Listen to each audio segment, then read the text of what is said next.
latest poll, USA Today Gallup, says that abortion at 39% is the #1 issue for women in 12 swing states. Are you surprised by that? I'm suspicious of that.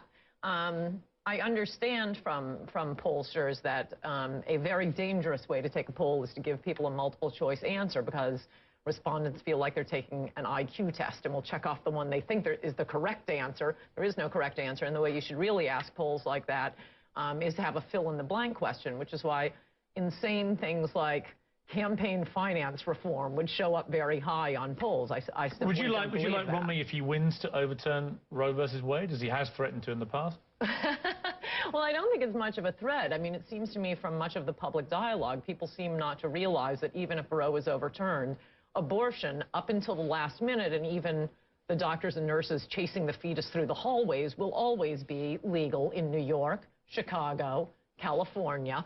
Roe is... See, when you started your position about, I actually think this guy, Murdoch, is wrong, and because he should have... How hard is it to say that actually an exception of rape, incest, and so on? I think, you're perfectly normal when you speak like that. I get it. You can have that position, and it seems reasonable. And then you start going on about babies being carried through corridors. You're taking it to such a ridiculous extent. I didn't. It was President Obama taking it to a ridiculous extent. He supports partial birth abortion. That is when the baby is entirely delivered, except for the head. The head is punctured and the brain suctioned out. That is a brutal, sick, savage procedure. I think we could agree on that. I think we could agree on parental notification in a lot of cases, or the husband being notified. States would be allowed to finally pass their own laws. Overturning Roe v. Wade is Dunkirk. It is not D-Day for pro-lifers. It just means it goes back to the states. And I promise you, in the state of New York and the state of California, abortion is going to be legal until after the baby is born.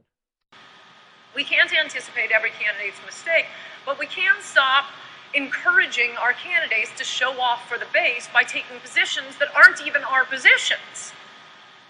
It's not the position of the National Right to Life Committee that a woman should be forced to carry the baby of her rapist.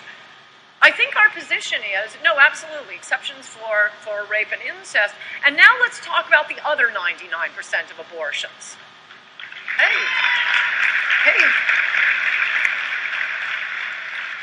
Hey, where did all the Democrats go?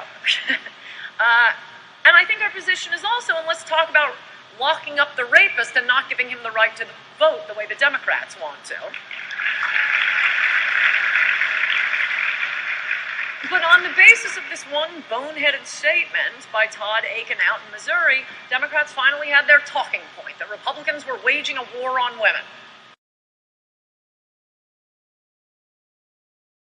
And as for your question on abortion, I mean, I know that's a big thing for you. I've been pro-life since high school and talking and writing about it. I've never thought about that. It's not the job of the president. It's the job, I mean, if Donald Trump were running for state legislature in the year 2060, after Roe v. Wade is overturned and happens to be in a state that's going to pass those laws, that's a relevant question.